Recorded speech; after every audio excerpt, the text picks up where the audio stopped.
Welcome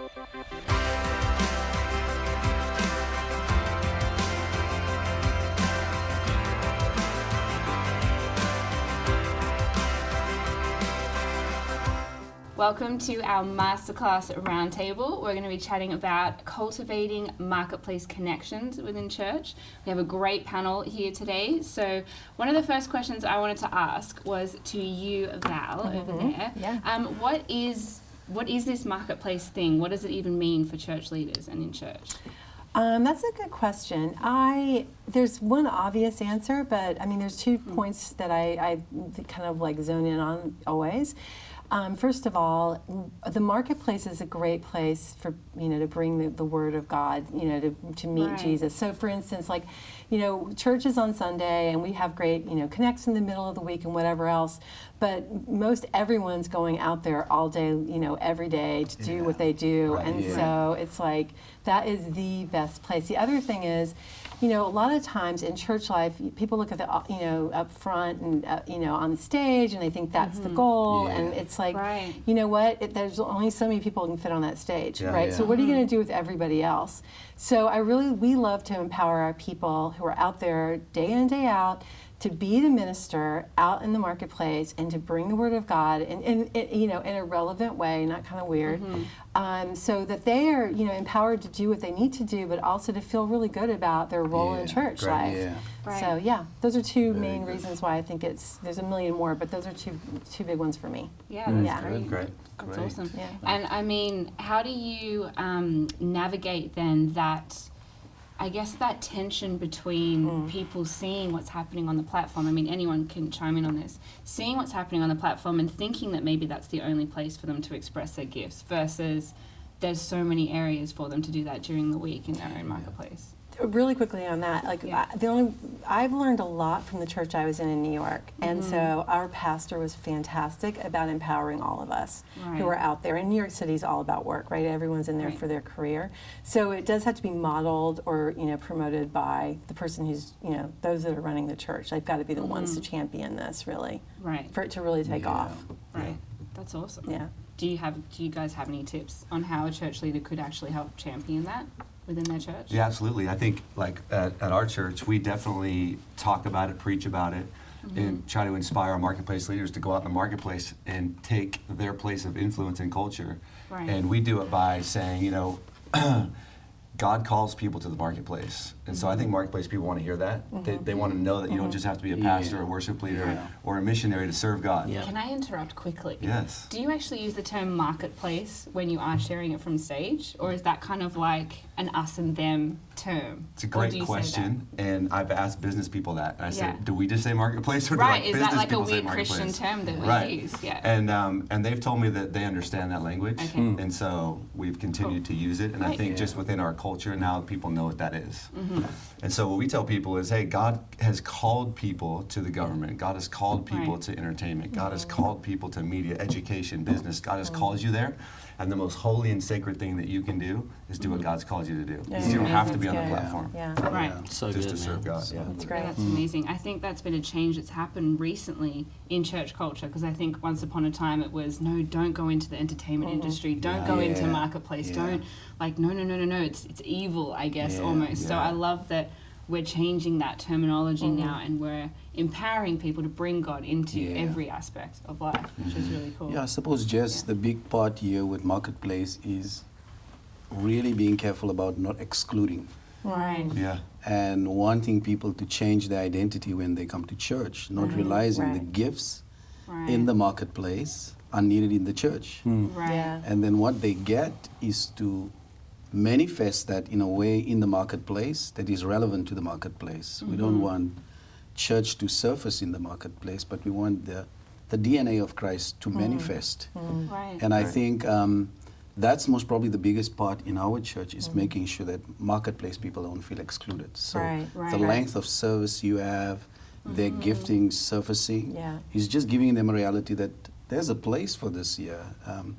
And church or having church is not just about preaching, right? It's about living a life of Christ and manifesting that in the marketplace.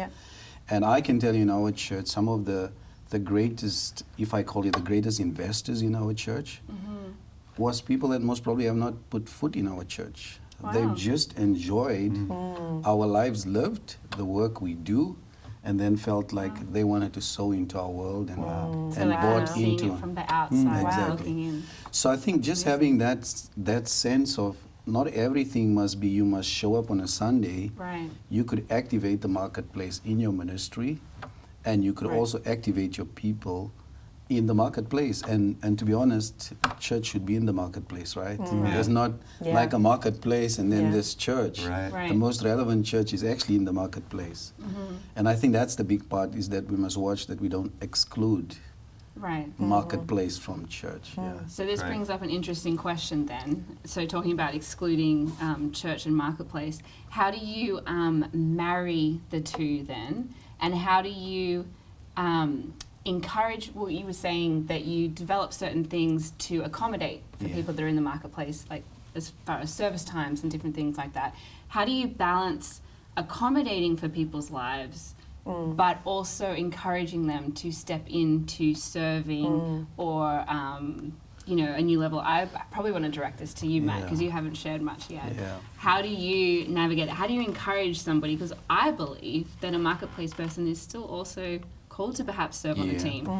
But correct me if I'm wrong. What do you think? I think it's great. And, John and I, we're both in San Diego. We've both been under the leadership of Ps Jurgen, and I'm still full-time in the marketplace. So I have a very interesting sensitivity to it because I'm full-time ministry and full-time marketplace. And so being that I just came into the church, I had a pastor that actually, two things that unlocked me.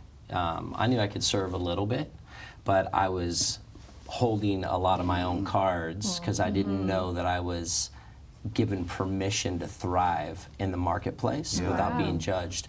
And I had a pastor that spoke into me that I had an assignment to be an influencer in the marketplace. And I'll never forget the feeling that I felt going, and then he would prophesy that I was going to have a kingdom purpose in my marketplace. So he was repeating, I'm giving you permission to thrive. Don't hold back the gifting. And then it was the first time ever that I felt like I could pull up in my nice car to church. And then I could park to the front without offending people. And what happens is as I started to get unlocked, and my pastor started to tell me, oh man, you're an evangelist in the marketplace. All of a sudden, I'm sharing with my clients and my patients about our church. I'm handing them CD. You should prosper. You need to come and check out our church. And I was then realizing, man, I'm influencing all my young professionals that they need to get wisdom from the priest, my pastor, who has great wisdom around marketplace. And so as I got unlocked, I would tell my friends, you need to come here, man. Was this all before you were, because you're technically a campus pastor now, well. So this is, when I came 13 years ago, I was just marketplace guy, full throttle. But I brought all my marketplace friends because we were given permission. You're going to build a kingdom. You're going to resource us. You're going to finance. I learned about tithing. I learned about offerings. I learned about kingdom vision builders. And all of a sudden I realized my marketplace, I attached purpose to it. Very good. Everything increased in my life because of purpose to fund the kingdom. I never knew that. I was out there crushing my own life, building my own kingdom. Now you gave me eternal purpose to the kingdom, the house of God, the church, and I have a pastor that's cheering me on. Man, everything got unlocked. Now, great. Flip side, if you want to know the other side, I do. is now that I'm a pastor, we, our what we do to cultivate marketplace is just speak into it. And the number one thing I hear, and when I took over my campus, our giving accelerated. John being over finance, give me a high five all the time. And all I did was give permission to everybody in there to thrive, to win, to go after that first house, to believe for God for bigger things. The principles around tithing, the principles around offering. What do you want to sow? What do you want to sow into? Where do you want to serve on this team?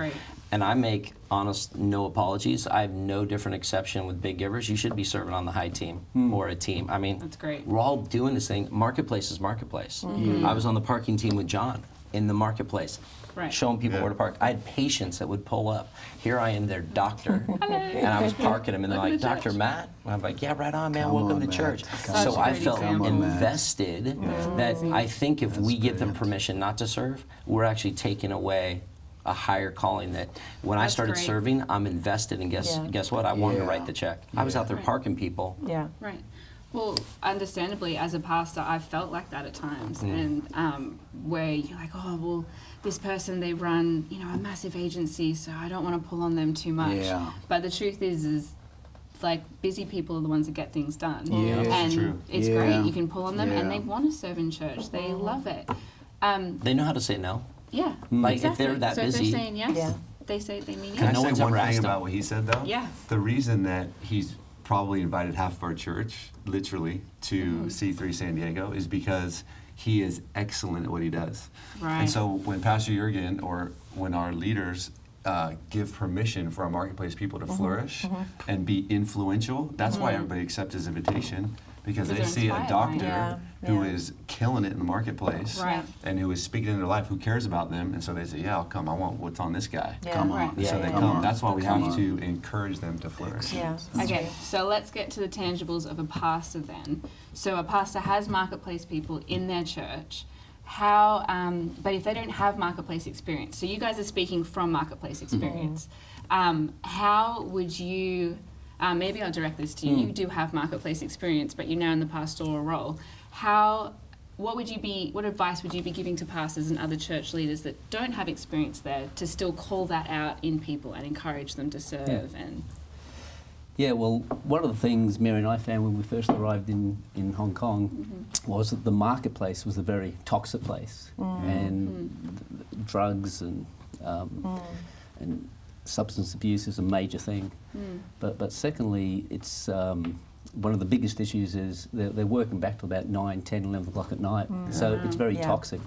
So we found what we needed to do was start shepherding these people, and one of the great stories that came out of that, probably our biggest giver today, he was the CEO of one of the investment banks, and he called me up and said, "Oh, Pastor Wayne, I want to meet you with sometime." And when I first heard that, I was just thinking, oh, how do I connect with this guy? How do I relate with him? How do I talk with him? Anyway, which is a very valid question that a lot of church leaders have when they're dealing with people that are in a completely different sphere of influence to them. They can start to feel insecure and not even know what to say to them. So it was a very intimidating environment. So, but we just had lunch, and the first thing he said to me was, "I need someone to mentor me." I mean, I was thinking, okay, let me find someone for you. How do I connect with him? How do I help him? So I'm thinking, I don't have anything. How do I help him? But the truth is, we had everything. And he had all this money, he had all this wealth, and he was the head guy of one of the major international banks. And he said to me, "I need someone to mentor me." And so we just started this mentoring program. And we've been doing that for about 4 or 5 years now, and he's the guy that's dropped $1 million checks into the offering. But it all came out of that. He just needed someone to mentor him and shepherd him. So it's sounding like for a pastor recognizing that they already have everything that they can to help somebody, and that's just their relationship with Jesus. I feel they're not looking for all the skills that you might learn in the marketplace, because they can get that. They're looking for someone who can help them with their addictions and with their issues that they deal with in their marriages. That's so helping. That's going to release so many Christian leaders. Just adding on to that, I think pastors who may not have marketplace experience are most probably best gifted not to fall on their own strength. Like when we listened to Matt, he was unlocked by a man of God who heard the voice of God rather than his technical skills. And I think when you have marketplace experience, you sometimes make the mistake of trying to provide marketplace guidance, and that's not what you called for. That's a great point. You kind of called for leaning in and hearing from God for this person, and sometimes you don't have the answers. You just got to take that away, pray, and hope that God unlocks that. And maybe let me just give you one of my examples. One of my marketplace leaders calls me and says, "Pastor, I'm taking a trip down to a nice area where there's a vacation. Would you come along? I have business to do there." And when we get there, he's struggling with the IT component. And he's struggling to connect this deal. And it's just like the Spirit of God says to me, "You better start praying in tongues." And I kind of go, I'm praying there, and I'm like, "Lord, just give this guy a wisdom." This whole community has been down for a while. And we left it there, we drove back 2 months later, he says, Pastor, I don't know what you did there, but we had such a breakthrough in that space. Yeah. And I don't want to lie, in that whole journey, I'm like, in my spirit, feeling like I got to give some counseling, some advice, how to go about it. But it's like God just shuts your mouth and saying, just can you just hold your mouth, you know? Just allow Him to get through it. So I think pastors just need to acknowledge that they don't need to know the marketplace themselves. They just need to hear what God has. Biblical. Oh, go for it. I was just going to say, because like I'm right now doing pastoring, et cetera. Now we've church, et cetera, and I came, in Manhattan. I was running a business, and so I've morphed into what I'm doing now. And in Manhattan, as a woman, starting her own business, fighting the good fight in a pretty, cutthroat environment. My church, my pastor, he's smart enough to have known everything, but I just went to him, and I felt just to get, that sense of everything's going to be okay. Like when he'd say, the more you make, the more your bad receivables are going to go, they're going to go up, so, but that's normal, don't worry. Right. So like, just having that backup, that, definitely the Holy Spirit, and all that, but just that really comforting sense that somebody had my back, and the community was right behind me as well. So making that sense of community, and just that no matter, and I hit some real walls in business. There was some really tough times, and everyone came in to sort of help me. So it was the pastor, but it was also the community. It was so incredible just to like back me up and make me feel like I wasn't on my own. So sometimes just something as simple as that can make all the difference. Because I knew I had what I needed to do, but I needed that backup. I needed that sense of security to give me the courage to go back out there and fight. So that's it's really huge. I was just gonna say, when I was going through some of my craziest expansions and making bold moves, the great thing about C3, this is a house of faith, and Pastor Jurgen would pray for me. Inject faith in me. That's what I needed. I had business coaches. I had high-level masterminds I paid for. I didn't need advice business. I needed an injection of faith. That's so and good. And that is what got me through those things. And then what's amazing is, what do marketplace people want prayer for?